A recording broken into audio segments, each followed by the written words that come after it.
Welcome to Think Big with Dan and Qasim. Join hosts Dan Melnick and Qasim Masood as they explore big ideas, limitless possibilities, and engage with visionaries, entrepreneurs, and thought leaders who dare to dream big, get inspired, motivated, and find practical tips for personal growth. Think big, dream bigger, and ignite your potential.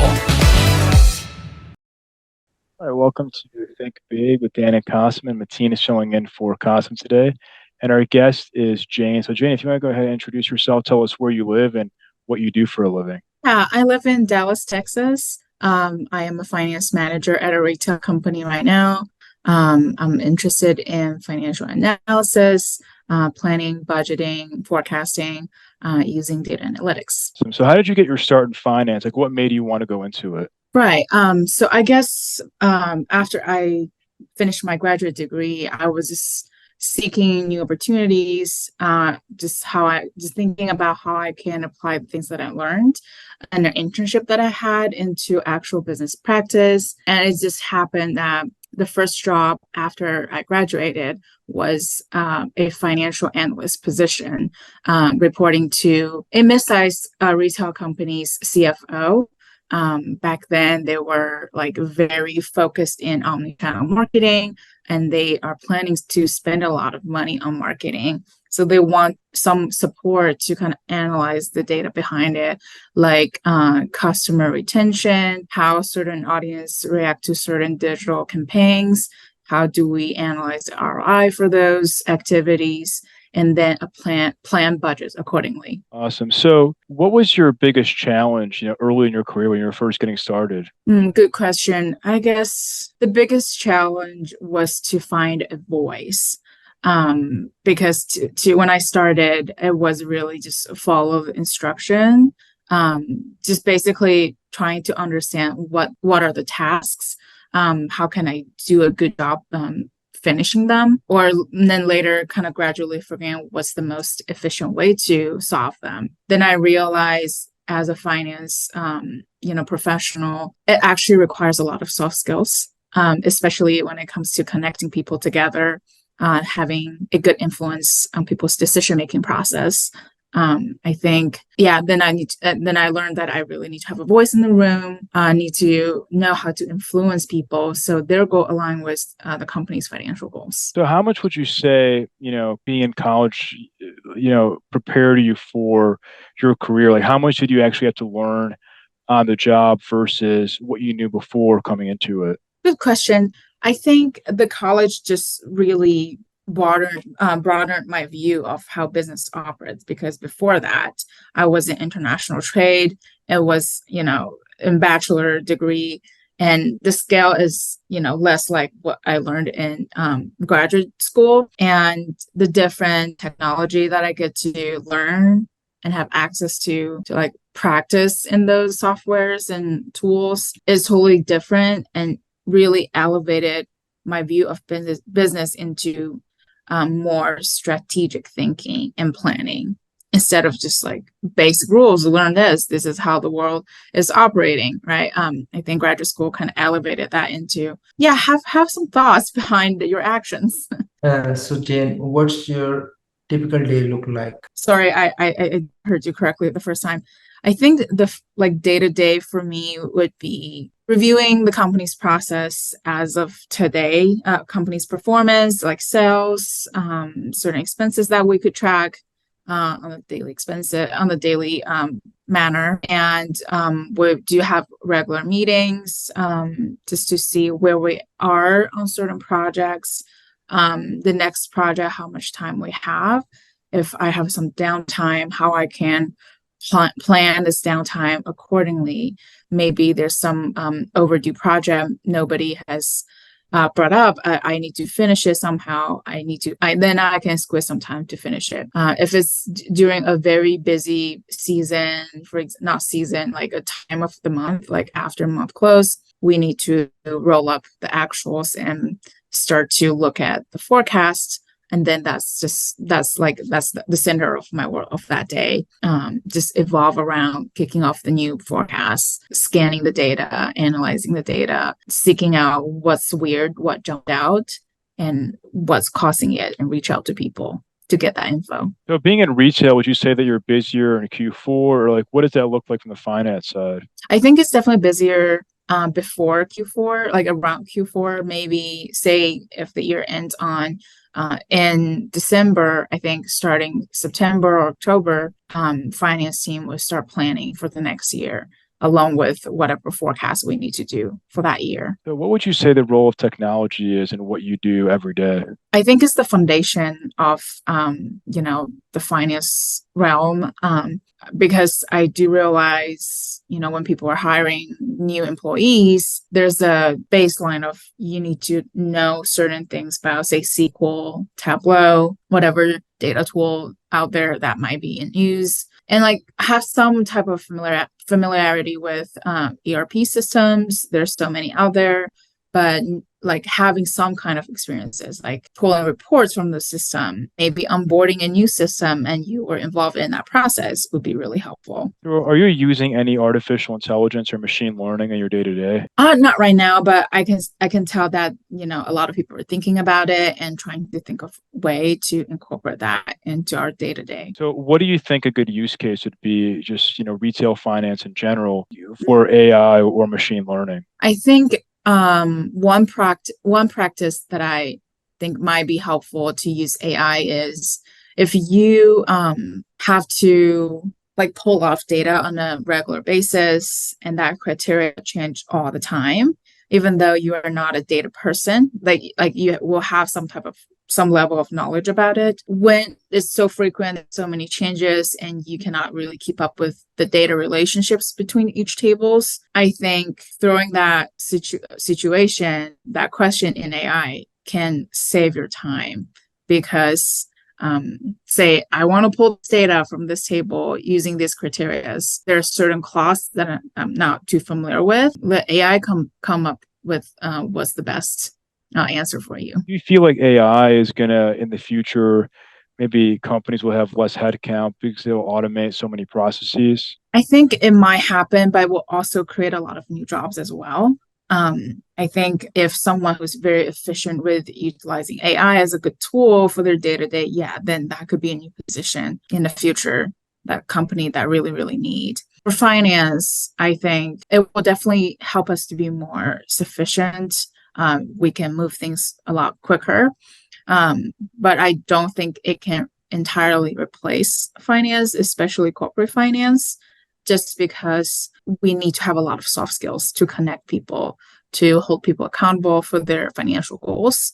And I don't think AI can do that as of right now. So what do you do specifically, like you're mentioning soft skills and connecting people? Like, how are you able to be successful in making these connections with your soft skills? I think the first step is have a good observation. When you say you just joined a new team and you just get to know everybody in the company, I think the first step is definitely quickly realize who's your key business partners. Like, who do you really need to work with to get what you need to be done, and whose insight is most relevant to your job, and your job, the result of your job, impact who the most. I think that's the first step, is to realize who's out there for you, who are the key partners that you need to get connected to. And the second is, don't afraid to reach out.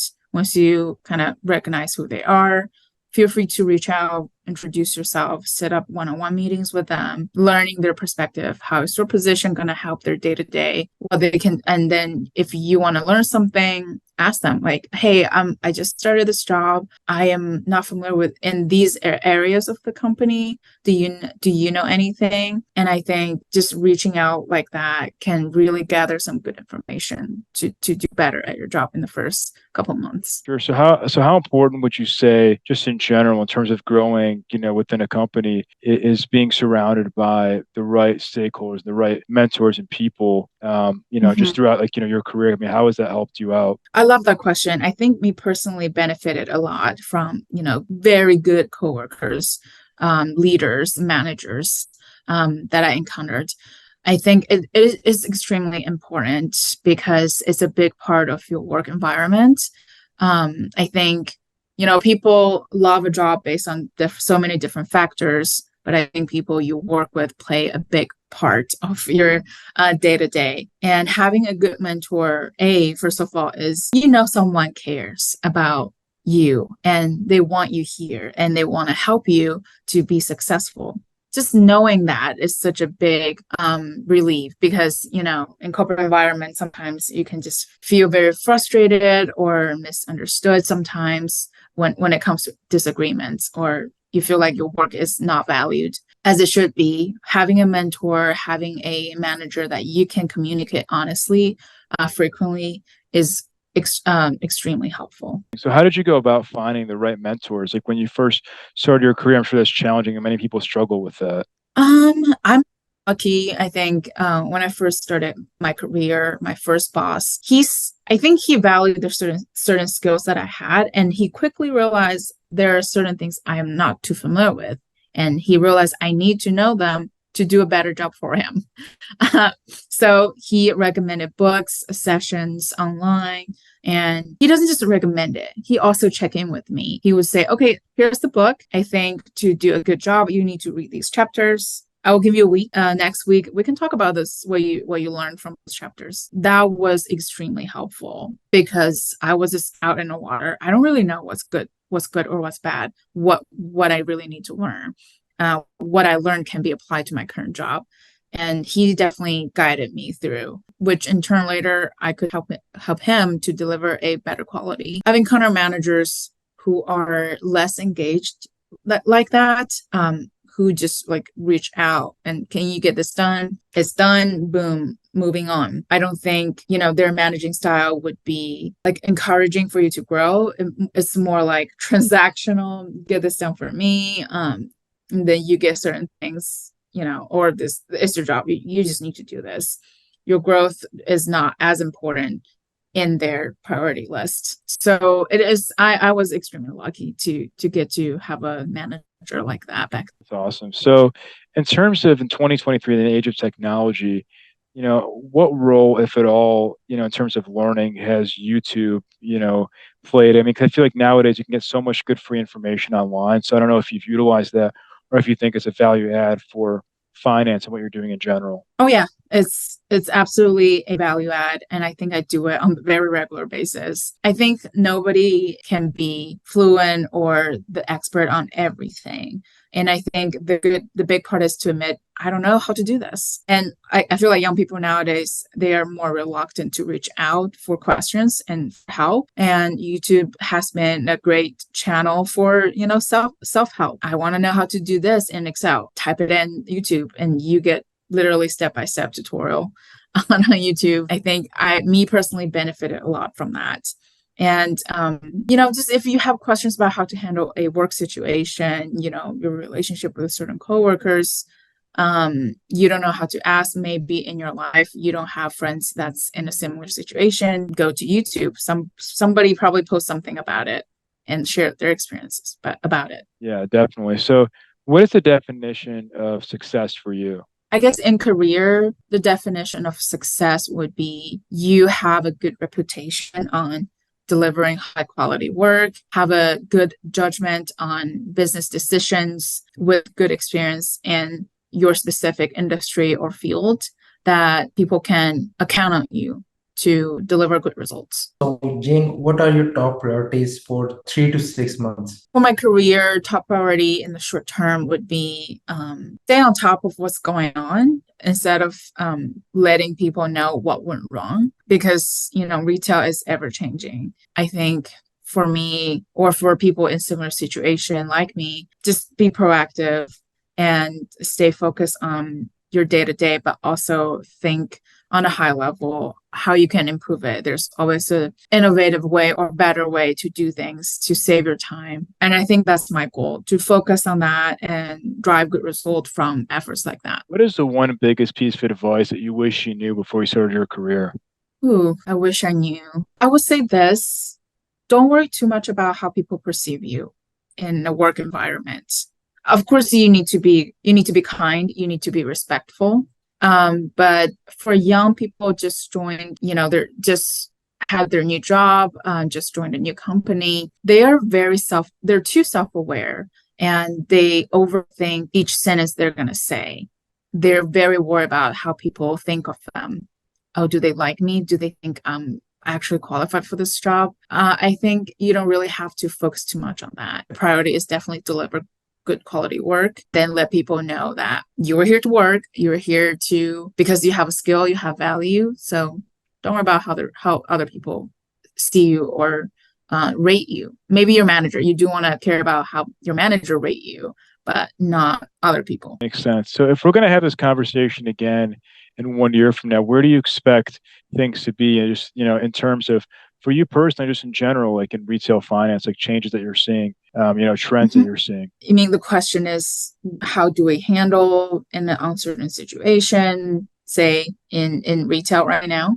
No, I guess like if so, like in 1 year from now, if we're going to chat again, it's like, what Okay. changes do you expect to see in terms of just in Oh, the either in both in the industry, but also just you personally. I mean, like are you striving to do this thing, or do you have this promotion, or potentially like it's like where do you see yourself in 1 year, and also just in the industry as well. I think there is so many opportunities, not just externally, but also inside every company. So for 1 year, not necessarily me, but like for other people in similar situation, I think people could consider changing field. I mean, I'm not trying to say don't do finance anymore, maybe do accounting, do audit.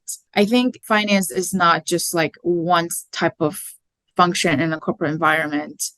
You can actually apply that skill to so many other departments in your company. I'd like to think, as a finance person, you're the CFO, either for the entire company or for supply chain or for store operations or for digital marketing. You're the CFO of that specific channel or operation. And then, the changes are unthinkable. There are just so many variances you can step your foot into. Sure. So if somebody wanted to reach out to you, what's the best way? Like LinkedIn, if you don't mind sharing the best ways for somebody to get in contact with you who watched this interview. Yeah, I would say LinkedIn is a great platform to reach out for, professional questions. Well, Jane, thank you so much for your time. We're rooting for you. Hopefully we can chat again in a year as you continue to Yeah. grow your career. And thank you so much. Thank you guys. Have a good day. Thanks. Bye. Bye.